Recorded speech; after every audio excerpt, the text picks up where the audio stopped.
BFM Business. Midi, l'heure H. L'invité avec Edwige Chevrillon. Et c'est avec plaisir qu'on accueille Juliette Funès, philosophe. Oui, philosophe, Juliette Funès, bonjour. On peut, mais c'est comment voulez-vous dire autrement. Oui. Bonjour. Dis-moi, pourquoi on décide qu'on est philosophe? C'est qu'on a fait quoi? Non, c'est qu'on a fait des études de philosophie. Oui. Et quand on n'est plus prof de philo et qu'on fait de la philosophie, qu'on continue, il n'y a plus que ce terme-là, très pompeux, je vous l'accorde. Et alors en même temps, c'est ça qui est intéressant avec vous, c'est que vous avez publié de nombreux ouvrages avec Nicolas Bouzou, vous êtes venu nous en parler, et c'est que vous connaissez très très bien, et vous avez même fait des études sur tout ce qui est les relations sociales, les relations humaines. J'ai été salariée surtout, oui. c'est là que j'ai souffert. C'est là où vous avez souffert comme nous tous. Non, ce qui est intéressant, c'est que du reste, vous avez même écrit un livre, vous venez même d'écrire un livre numérique, hein, il faut le dire, ce qui changera tout sans rien changer. Qui changerait tout sans rien changer. Et la question, c'est pourquoi on est tous sortis un peu traumatisés de ce déconfinement?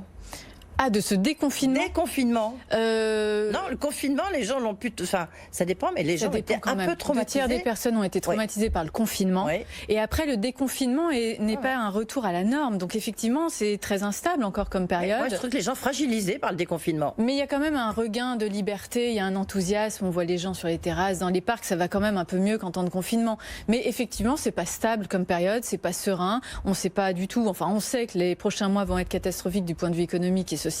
Donc il n'y a pas de raison non plus d'être dans l'euphorie perpétuelle. Hein. Mais je pense qu'aussi, parce que c'est intéressant ce que vous avez dit, c'était même Muriel Pénicaud l'a dit à ce même micro en disant le fait d'ouvrir les cafés là, donc depuis mardi, ça change tout. Et ça change tout. Avant la période entre le 11 mai et le 2 juin, je vous dis, moi je trouve que les gens ils étaient fragilisés. Oui, les cafés sont des lieux de vie, les parcs sont des lieux de vie, c'est pas simplement consommer et aller au restaurant, c'est vraiment se retrouver en toute liberté. Et heureusement, je trouve qu'il y avait un mouvement un peu liberticide sur la première phase de déconfinement, et là les gens n'étaient pas bien parce qu'on était sous contrôle, sous liberté conditionnelle, donc c'était un faux déconfinement clairement, et là on arrive dans un vrai confinement, déconfinement pardon, où le gouvernement fait plus confiance aux citoyens, et donc c'est quand même plus agréable à vivre, bien sûr. Est-ce que ça nous a changé? Est-ce que les Français, ils ont changé? Nous avons changé après ce qu'on vient de passer, et puis ce qui va se passer? Alors c'est très difficile de généraliser. Il y a des gens qui vont profiter de cette période pour changer leur représentation, leurs idées sur le rapport au travail, le rapport à l'autre, à soi-même, à l'écologie, à plein de choses.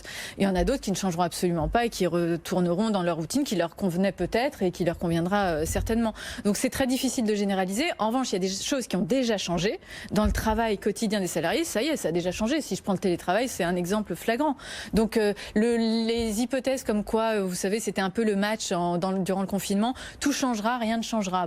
Les deux étaient aussi stériles, c'est pas tout change, non, tout ne changera pas, c'est pas une révolution, on vit pas une révolution, et rien ne changera, c'était un peu énervant aussi comme argument. Ça venait de personnes qui prétendaient connaître tellement bien l'humain que moi on me la fait pas, rien ne changera, je connais tellement bien les hommes. C'est faux, des choses ont déjà changé, donc on est dans une hybridation. Est-ce que ça a changé notre rapport, vous qui avez été salarié, le rapport à l'entreprise, ce télétravail, et le rapport au travail? Oui, je pense que ça a changé et le sens de l'entreprise, le sens qu'on accorde à l'entreprise et le sens qu'on accorde à son travail. Beaucoup de personnes, mis à part les métiers dits de première ligne, se sont posées nécessairement la question du à quoi je sers, puisque le pays peut se passer de moi pendant 2 mois, à quoi je sers, à quoi sert mon job. Donc parfois il n'y avait pas de réponse, donc ça a évidemment re-questionné le sens du travail, et le télétravail en domestiquant le travail, en mêlant le travail à l'activité quotidienne, au foyer, à la maison, a replacé le travail à sa juste place, c'est-à-dire qu'il est devenu une activité parmi d'autres, et il n'est plus devenu la finalité ultime, et la vie n'était pas simplement ce qui reste une fois qu'on a fini de travailler. Ça a inversé les rôles. Donc si vous voulez, le sens du travail est revenu parce que le travail est apparu comme un moyen au service de la vie. C'est la vie qui reprenait le dessus sur le travail, alors que très souvent auparavant, le travail prenait clairement le dessus sur la vie. Oui, mais alors je pense que même si on prolonge ce que vous dites, Juliette Funès, c'est qu'on voit bien que le travail est toujours vécu comme une contrainte par les Français. Enfin, c'est toujours un lieu où on souffre. C'est pénible. Voilà, c'est pénible, oui, mais en même temps, on peut aussi prendre son plaisir. Enfin, moi, je prends mon plaisir, mais j'ai la chance de faire ce métier que j'aime, donc c'est quand même de la chance. Mais on peut quand même prendre son plaisir en travaillant. Mais que là, peut-être qu'il y a plus de Français qui pourront prendre leur plaisir parce que le télétravail peut apporter quelque chose. On vit dans un cadre de vie peut-être plus agréable. On pourra peut-être. Oui. Le télétravail a énormément d'atouts, a beaucoup de dérives aussi, mais a énormément d'atouts. Un gain temporel manifeste. C'est sûr qu'on perd plus 1 heure dans les transports, au moins le matin et le soir. 2, un choix spatial. Une libération psychologique. Les gens sont heureux de retrouver de l'intimité. Vous savez que les grandes entreprises, je parle des grandes entreprises, sont presque toutes bâties sur le même modèle maintenant, c'est-à-dire que ce sont des open space, des flex office, tout est en verre, il n'y a plus de parois, il n'y a plus de murs, il n'y a plus même la bulle intime pour passer son coup de fil intime, on voit que la personne va dans la bulle intime. Donc vous voyez, on est visible en permanence et c'est très fatigant psychologiquement d'être en représentation, en visibilité permanente. Donc il y a un confort psychologique qui est inhérent au télétravail. En confinement, le télétravail a été évidemment autre chose et parfois très paniquant, débordant, et ça a été une catastrophe parce qu'il était mêlé à d'autres téléactivités, dont le téléenseignement. Oui, c'était plus du travail à la maison que du télétravail. Voilà, il ne faut pas juger l'essence du télétravail à partir de la circonstance du confinement. Là, je parle du télétravail en dehors du confinement. Donc ça a apporté énormément de bienfaits et surtout une autonomie, une liberté aux salariés et sur laquelle, à mon avis, on ne pourra absolument pas revenir. Oui. On pourra absolument pas revenir. Non, parce que quand je vous prenais tous les exemples dans les entreprises, dès qu'on a octroyer une liberté, on n'a jamais pu revenir derrière. Quel serait l'argument d'un dirigeant ou d'une direction pour dire vous avez télétravaillé 5 jours, ça s'est pas si mal passé ou ça s'est plutôt bien passé, donc on va supprimer le télétravail. C'est aberrant. Oui, en même temps, on voit bien, et du reste, il y a beaucoup de chefs d'entreprise, je vous le confirme, qui eux trouvent ça formidable le télétravail parce qu'on aura des bureaux moins grands, ça a plus de souplesse, etc. Mais il y a un point très important, c'est l'affecto societatis, c'est le lien qui vous lie à l'entreprise, qu'ont beaucoup moins les générations moins de 30 ans, mais quand même, il faut bien que ça existe pour créer ce lien avec l'entreprise. Comment vous le créez? Comment vous le... Alors, une chose, c'est pas si évident. Ce que vous avez dit, c'est à questionner, parce qu'il y a une étude dans Le Monde qui sort. Les jeunes, c'est-à-dire moins de 30 ans, ne sont pas nécessairement favorables oui, c'était mon bémol. Au télétravail. Ah pardon, excusez-moi, j'ai compris le contraire. Et je ne crois pas du tout au délitement des liens sociaux par le télétravail. Pourquoi? Parce que, le télétravail en temps normal n'empêche absolument pas de revenir au bureau. En général, on télétravaille une journée ou deux. Donc, on a quand même 3 ou 4 jours en semaine au bureau. 2, le présentiel n'a jamais favorisé les relations sociales. Vous avez vu comment ça se passe dans les open space ou dans les flex office. Les gens ne se parlent quasiment pas, ont peur de déranger leurs voisins qui sont situés à 1 mètre. Donc le présentiel n'est pas une garantie de relations professionnelles, affectives fortes. Et enfin, et là on en voit la preuve, le fait d'avoir distancé, virtualisé les relations, les rend d'autant plus désirées et désirables et attendues. Parce qu'on en a été privé, on a encore plus envie de retrouver les gens et d'aller vers eux. Donc ça rend plus désirable ces relations réelles. On en savoure plus le prix et plus la teneur. Donc je ne crois pas du tout que le télétravail délite les liens sociaux. Et sur cette étude dans le monde des jeunes de moins de 30 ans? Oui, alors ça s'explique, il y a plusieurs hypothèses, mais effectivement leur vie est très connective sur beaucoup d'aspects, sentimentaux, amicaux, etc. Donc le travail peut être aussi un lieu de relations réelles. C'est aussi l'âge des découvertes, des rencontres, des expériences de vie, des intensités.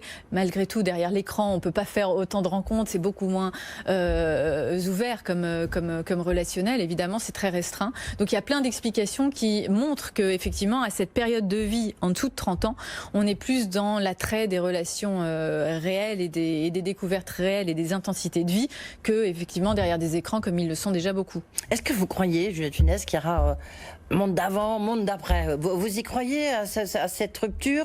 Est-ce qu'il y aura un vrai monde d'après? Et d'abord, et puis ensuite, plutôt, comment vous le voyez-vous? Écoutez, je ne sais pas si au sens il y aura vraiment... Il y a eu une rupture, donc la rupture, elle est passée, et on est dans le monde d'après, on est dans le moment présent, on est dans le monde d'après. Il y a déjà des choses qui ont changé, et certaines hybridations vont se faire, clairement, sur le télétravail. Si on prend ce sujet-là, il va y avoir un mélange des genres, il va y avoir une hybridation qui va se faire, mais on ne reviendra pas à l'avant-confinement, certainement. Donc je pense que ça dépend vraiment des sujets, mais dans le monde du travail et dans le monde de l'entreprise, c'est sûr que certaines choses... Le collectif a changé, on a compris à partir de quoi s'édifier un collectif, à partir d'une menace et d'un danger, alors que souvent on construisait des team building formidables et on se disait, le collectif c'est quand on a une finalité commune, ce qui est archi faux philosophiquement. C'est pas parce qu'on a un but commun, là on a toutes les deux un but, que l'émission soit réussie, ça ne fait pas de nous un collectif. C'est quand on se sent menacé... Enfin, un collectif momentané. Ouais, mais c'est pas un collectif. Ouais. Quand vous prenez le métro et que il y a tout un wagon qui descend à la même station, ils ont la même finalité, ça fait pas un groupe, ça fait pas un collectif. Il faut se sentir menacé, il faut sentir un danger dans sa sécurité ou sa liberté individuelle pour ressentir la nécessité d'une action commune.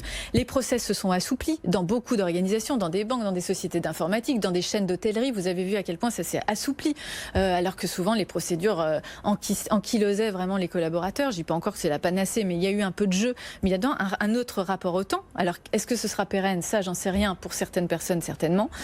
Et puis, ça a fait gagner en maturité numérique énormément d'entreprises et tout notre pays, d'ailleurs. Donc là, on a fait quand même un saut. Voilà. Donc, il y a effectivement, il faut prendre chaque sujet sur la reconnaissance sociale. Effectivement, les métiers dits de première ligne ont connu, et j'espère de façon pérenne, une véritable reconnaissance sociale qui s'accompagnera, j'imagine, d'une revalorisation salariale et pas seulement un coup de prime, mais de façon aussi plus stable. Oui, donc ce monde, qu'est-ce qu'il faudrait pour que justement il soit plus convivial, qu'il soit moins dans l'hypercroissance, dans l'hyperconsommation, oui. Vous voyez, qu'il reste plus serein. Plus humain, et ça, je trouve que c'était une des dérives. Moi, je faisais beaucoup de conférences sur ces thèmes-là avant le confinement. C'est pour ça. On a déshumanisé les collaborateurs, on les a fait appliquer beaucoup de procédures pour appliquer, et on s'est réifié très vite. C'est-à-dire que le process devenait le sommet des priorités au détriment du sens.